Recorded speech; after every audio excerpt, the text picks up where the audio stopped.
Hello दोस्तों, स्वागत है आप सभी का हमारे YouTube channel exam 2.0 study channel पर। आज के इस वीडियो में हम लोग बीएड 2024 के लिए प्रैक्टिस सेट नंबर 2 को कवर करने वाले हैं। जो आपका एग्जाम होने वाला है बीएड एंट्रेंस का 24 अप्रैल को, उसके लिए हम लोग 50 जीके जीएस इस वीडियो में कवर करेंगे। और इसके बाद आने वाले वीडियो में हम लोग हिंदी के 50 क्वेश्चन कवर करेंगे और उसके साथ साथ कला वर्ग से संबंधित 50 क्वेश्चन को कवर करेंगे। तो चलिए बिना देर किए इस वीडियो को शुरू करते हैं। और इससे पहले मैंने जो प्रैक्टिस सेट 1 को कराया है, अगर आपने उसे नहीं देखा है तो उसका लिंक आपको डिस्क्रिप्शन में दे दिया जाएगा, वहां से आप लोग देख सकते हैं। तो इसलिए बिना देर किए इस वीडियो को शुरू करते हैं और देखते हैं कि आज का पहला प्रश्न क्या दिया गया है। आज का पहला प्रश्न यहाँ पर दिया गया है सामान्य ज्ञान का कि कुतुबुद्दीन ऐबक किस राजवंश का संस्थापक था। तो बताना है इसका करेक्ट आंसर क्या होगा। कुतुबुद्दीन ऐबक किस राजवंश का संस्थापक था। तो इसका करेक्ट आंसर हो जाएगा ऑप्शन नंबर सी यानी गुलाम वंश का। इसके बाद अगला प्रश्न यहाँ पर दूसरा नंबर दिया गया है कि निम्नलिखित में से कौन से देश संयुक्त सुरक्षा परिषद के अस्थायी सदस्य हैं। तो बताइए इसका करेक्ट आंसर क्या होगा। संयुक्त सुरक्षा परिषद के अस्थायी सदस्य कौन देश हैं। तो ऑप्शन दे रखा है और इसमें से करेक्ट आंसर हो जाएगा ऑप्शन नंबर डी यानी संयुक्त राज्य रूस, यूके, फ्रांस और चीन। इसके बाद अगला प्रश्न हम देखते हैं। अगला प्रश्न यहाँ पर दिया गया है तीसरा नंबर की निम्नलिखित में से किसकी खेती भारत में जायद फसल के रूप में की जाती है। तो इसका करेक्ट आंसर हो जाएगा ऑप्शन नंबर बी यानी गेहूं।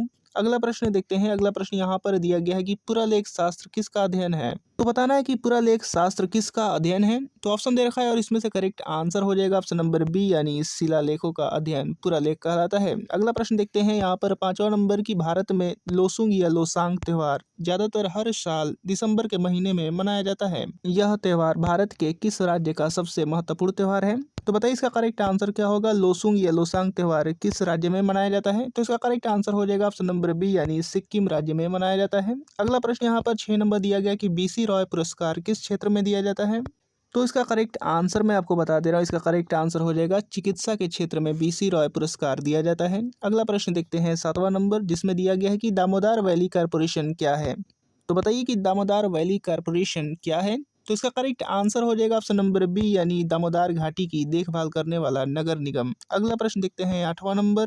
इसके बाद अगला प्रश्न यहाँ पर 8वां नंबर दिया गया है कि भारत में सर्वोच्च वीरता पुरस्कार कौन सा है। तो ऑप्शन दे रखा है और इसमें से करेक्ट आंसर हो जाएगा ऑप्शन नंबर डी यानी परमवीर चक्र है। अगला प्रश्न देखते हैं 9वां नंबर। अब 9 नंबर यहाँ पर दिया गया कि उत्तर प्रदेश के नौटंकी, रासलीला, कजरी, झोरा, छपेली और जैता निम्नलिखित में से किससे संबंधित हैं। तो बताइए इसका करेक्ट आंसर क्या होगा। तो इसका करेक्ट आंसर हो जाएगा ऑप्शन नंबर ए यानी सभी के सभी लोक नृत्य हैं। अगला प्रश्न देखते हैं यहाँ पर 10वां नंबर की पुलित्जर पुरस्कार किस क्षेत्र में असाधारण कार्य करने के लिए दिया जाता है। तो बताना है कि किस क्षेत्र में दिया जाता है। तो इसका करेक्ट आंसर हो जाएगा ऑप्शन नंबर सी यानी साहित्य एवं पत्रकारिता के क्षेत्र में पुलित्जर पुरस्कार दिया जाता है। अगला प्रश्न यहाँ पर 11 नंबर दिया गया कि प्रसिद्ध पुस्तक द कैलकाटा क्रोमोसोम निम्नलिखित में से किस लेखक द्वारा लिखी गई है। तो इसका करेक्ट आंसर हो जाएगा ऑप्शन नंबर सी यानी अमिताभ घोष द्वारा लिखी गई है। इसके बाद अगला प्रश्न देखते हैं 12 नंबर, जिसमें दिया गया कि भारत के कच्छ का रण किस लिए प्रसिद्ध है। आपको बताना है कि भारत का कच्छ का रण किस लिए प्रसिद्ध है। तो इसका करेक्ट आंसर हो जाएगा ऑप्शन नंबर ए यानी ज्वारीय मिट्टी के मैदान के लिए। अगला प्रश्न देखते हैं यहाँ पर 13 नंबर। अब 13 नंबर यहाँ पर दिया गया है जिसमें कि वाणिज्य बैंक निम्नलिखित में से किस प्राथमिकता क्षेत्र को ऋण देते हैं। तो बताइए इसका करेक्ट आंसर क्या होगा। किस प्राथमिकता क्षेत्र को ऋण देते हैं। तो इसका करेक्ट आंसर हो जाएगा ऑप्शन नंबर बी यानी कृषि, लघु उद्योग और कमजोर तबके के लिए। इसके बाद अगला प्रश्न हम देखते हैं 14 नंबर, जिसमें दिया गया कि भारतीय रिजर्व बैंक का लेखा वर्ष क्या है। आपको बताना है कि भारतीय रिजर्व बैंक का लेखा वर्ष क्या है। तो ऑप्शन दे रखा है और इसमें से करेक्ट आंसर हो जाएगा ऑप्शन नंबर बी यानी जुलाई और जून। अगला प्रश्न देखते हैं यहाँ पर 15 नंबर, जिसमें दिया गया कि पृथ्वी जिस समय सूर्य से सबसे अधिक दूरी पर होती है उस समय उसकी स्थिति क्या होती है।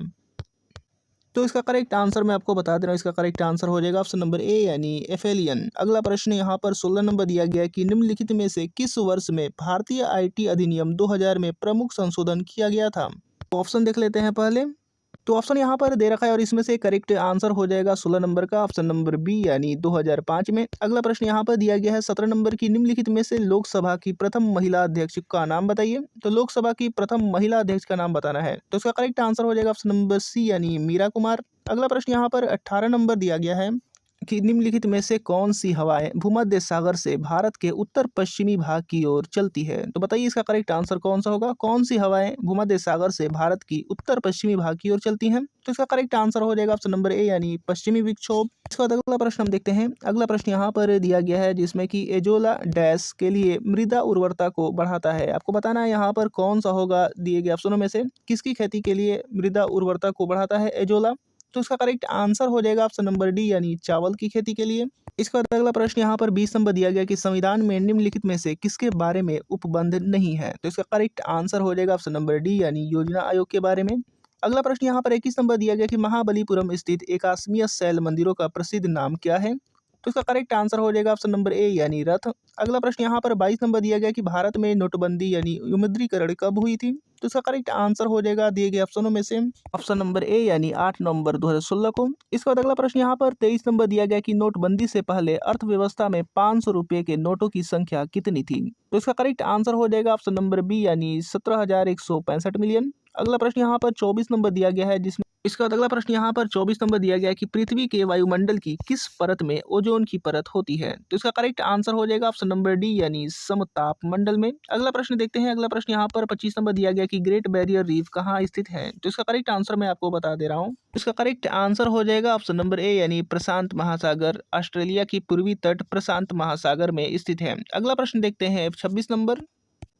इसके बाद अगला प्रश्न यहाँ पर 26 नंबर दिया गया है कि संसदीय स्वरूप की सरकार में डैश, उसके बाद ऑप्शन की सहायता से बताना है कि क्या होगा दिए गए ऑप्शनों में से, तो इसका करेक्ट आंसर हो जाएगा ऑप्शन नंबर बी यानी कार्यपालिका विधानमंडल के प्रति उत्तरदायी होती है। संसदीय स्वरूप की सरकार में कार्यपालिका विधानमंडल के प्रति उत्तरदायी होती है, तो यहाँ पर ऑप्शन नंबर बी करेक्ट हो जाएगा। अगला प्रश्न देखते हैं यहाँ पर 27 नंबर की भारत के राष्ट्रपति के संबंध में निम्नलिखित में से कौन सा कथन सही है, तो इसका करेक्ट आंसर बताइए ऑप्शनों की सहायता से। तो इसका करेक्ट आंसर मैं आपको बता दे रहा हूँ। इसका करेक्ट आंसर हो जाएगा प्रत्येक आम चुनाव के पश्चात वह संसद के प्रथम सत्र को संबोधित करते हैं, तो ऑप्शन नंबर ए करेक्ट हो जाएगा। अगला प्रश्न यहाँ पर 28 नंबर दिया गया कि निम्नलिखित में से कौन सी पत्रिका का उसके संपादक से सही मिलान नहीं है, तो इसका करेक्ट आंसर बताना है ऑप्शनों की सहायता से। तो इसका करेक्ट आंसर मैं आपको बता दे रहा हूँ। इसका करेक्ट आंसर हो जाएगा संध्या बरिंद्र घोष। यहाँ पर ये जो ऑप्शन दिया है ये सही मिलान नहीं है। तो इसके बाद अगला प्रश्न देखते हैं 29 नंबर की इतिहासकारों के अनुसार निम्नलिखित में से किसे दिल्ली का पहला सुल्तान माना जाता है, तो इसका करेक्ट आंसर हो जाएगा ऑप्शन नंबर बी यानी कुतुबुद्दीन ऐबक को। अगला प्रश्न देखते हैं 30 नंबर। अब 30 नंबर यहाँ पर दिया गया है कि निम्नलिखित में से सबसे छोटा महाद्वीप कौन सा है, तो बताइए इसका करेक्ट आंसर क्या होगा, तो इसका करेक्ट आंसर हो जाएगा ऑप्शन नंबर सी यानी ऑस्ट्रेलिया है। अगला प्रश्न यहाँ पर दिया गया 31 नंबर की वायुमंडलीय सापेक्ष आर्द्रता को मापने के लिए उपयोग किया जाने वाला उपकरण निम्नानुसार है, आपको बताना है कि कौन सा उपकरण है, तो इसका करेक्ट आंसर हो जाएगा ऑप्शन नंबर बी यानी हाइग्रोमीटर है वायुमंडलीय सापेक्ष आर्द्रता को मापने के लिए। अगला प्रश्न देखते हैं यहाँ पर 32 नंबर की निम्नलिखित विकल्पों में से किसे भारत और चीन के बीच प्रभावी सीमा कहा जाता है, तो इसका करेक्ट आंसर हो जाएगा ऑप्शन नंबर ए यानी मैकमोहन रेखा। अगला प्रश्न यहाँ पर 33 नंबर दिया गया है कि निम्नलिखित में से किस दिन को राष्ट्रीय एकता दिवस के रूप में मनाया जाता है, तो इसका करेक्ट आंसर हो जाएगा दिए गए ऑप्शनों में से ऑप्शन नंबर सी यानी 31 अक्टूबर को राष्ट्रीय एकता दिवस के रूप में मनाया जाता है। अगला प्रश्न 34 नंबर देखते हैं। अगला प्रश्न यहाँ पर 24 नंबर दिया गया है कि यदि चालू खाता पर सरकारी खर्च सरकारी राजस्व से अधिक हो तो क्या स्थिति होगी, तो इसका करेक्ट आंसर हो जाएगा ऑप्शन नंबर ए यानी घाटा बजट होगा। अगला प्रश्न यहाँ पर 35 नंबर दिया गया कि भारत में छुपी बेरोजगारी मुख्य रूप से किस क्षेत्र में है, तो बताइए इसका करेक्ट आंसर क्या होगा, तो इसका करेक्ट आंसर हो जाएगा ऑप्शन नंबर ए यानी कृषि क्षेत्र में है। छुपी बेरोजगारी भारत में मुख्य रूप से कृषि क्षेत्र में है। अगला प्रश्न यहाँ पर 36 नंबर दिया गया कि निम्नलिखित में से भारतीय संविधान किसकी गारंटी नहीं देता है, तो बताइए इसका करेक्ट आंसर क्या होगा, तो इसका करेक्ट आंसर हो जाएगा ऑप्शन नंबर डी यानी सभी को शिक्षा का हक की गारंटी नहीं देता है, तो यहाँ पर ऑप्शन नंबर डी करेक्ट हो जाएगा। इसके बाद हम लोग अगला प्रश्न देखते हैं। अगला प्रश्न दिया गया 37 नंबर की समुद्र की एक चौड़ी उपखाड़ी प्रवेश मार्ग जो आकार में अवतल हो क्या कहलाती है, तो इसका करेक्ट आंसर हो जाएगा ऑप्शन नंबर डी यानी पहाड़ों के बीच समुद्री रास्ता कहलाता है। अगला प्रश्न देखते हैं 38 नंबर यहाँ पर दिया गया कि पंजाब में बड़ी संख्या में आपलावन नहर हैं, इनमें जल कहाँ से आता है, तो बताइए इसका करेक्ट आंसर, तो इसका करेक्ट आंसर हो जाएगा ऑप्शन नंबर डी यानी सतलज नदी से आता है। अगला प्रश्न यहाँ पर 39 नंबर दिया गया कि भारतीय संविधान के राजनीति निदेशक सिद्धांत की अवधारणा निम्नलिखित में से किससे ली गई है, तो इसका करेक्ट आंसर हो जाएगा ऑप्शन नंबर ए यानी आयरलैंड का संविधान से लिया गया है।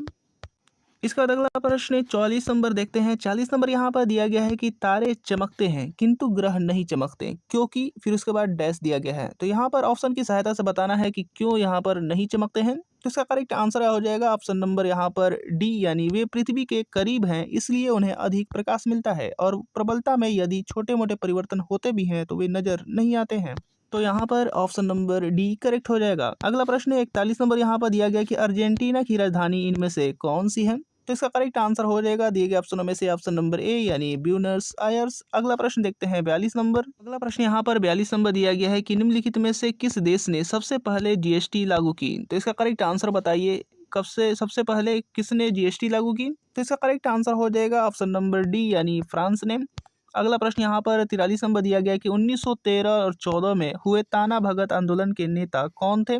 तो इसका करेक्ट आंसर मैं आपको बता दे रहा हूँ, इसका करेक्ट आंसर हो जाएगा ऑप्शन नंबर सी यानी जतरा भगत। अगला प्रश्न दिया गया यहाँ पर 44 नंबर की निम्नलिखित में से किसको विश्व बैंक भी कहा जाता है। तो इसका करेक्ट आंसर हो जाएगा दिए गए ऑप्शनों में से ऑप्शन नंबर बी यानी अंतर्राष्ट्रीय पुनर्निर्माण एवं विकास बैंक को विश्व बैंक भी कहा जाता है। अगला प्रश्न यहाँ पर 45 नंबर दिया गया कि प्लेइंग इट माई वे पुस्तक के लेखक का नाम बताइए। तो इसका करेक्ट आंसर हो जाएगा दिए गए ऑप्शनों में से ऑप्शन नंबर ए यानी सचिन तेंदुलकर। अगला प्रश्न यहाँ पर 46 नंबर दिया गया है कि निम्नलिखित में से कौन सी भाषा भारतीय संविधान की 8वीं अनुसूची में उल्लिखित आधिकारिक भाषाओं में से नहीं है। तो इसका करेक्ट आंसर हो जाएगा ऑप्शन नंबर ए यानी फारसी। जो फारसी यहाँ पर है वो 8वीं अनुसूची में उल्लिखित भाषा नहीं है। अगला प्रश्न यहाँ पर 47 नंबर दिया गया कि अपशिष्ट सले जल डैश। उसके बाद यहाँ पर ऑप्शनों की सहायता से बताना है कि क्या है। तो इसका करेक्ट आंसर क्या होगा। तो इसका करेक्ट आंसर मैं आपको बता दे रहा हूँ, इसका करेक्ट आंसर हो जाएगा अपशिष्ट जल रसोई से निकलने वाला अपशिष्ट जल है। अगला प्रश्न यहाँ पर दिया गया 48 नंबर की उत्तर प्रदेश की प्रथम महिला मुख्यमंत्री कौन थी। तो इसका करेक्ट आंसर बताइए। तो इसका करेक्ट आंसर हो जाएगा ऑप्शन नंबर डी यानी सुचेता कृपलानी है। अगला प्रश्न यहाँ पर 49 नंबर दिया गया है कि निम्नलिखित में से कौन राजस्व विभाग का उच्चतर प्राधिकारी होता है। तो इसका करेक्ट आंसर हो जाएगा 49 नंबर का ऑप्शन नंबर ए यानी राजस्व सचिव होता है। अगला प्रश्न यहाँ पर 50 नंबर दिया गया जो कि इस वीडियो का लास्ट प्रश्न है। दिलवाड़ा के चालुक्य मंदिर जैन मंदिर कहाँ स्थित है। तो इसका करेक्ट आंसर हो जाएगा दिए गए ऑप्शनों में से ऑप्शन नंबर सी यानी राजस्थान में स्थित है। इसके बाद आने वाले वीडियो में हम लोग भाषा हिंदी के 50 इंपॉर्टेंट प्रश्नों को कवर करेंगे। तो मिलते हैं अगले वीडियो में, तब तक के लिए धन्यवाद।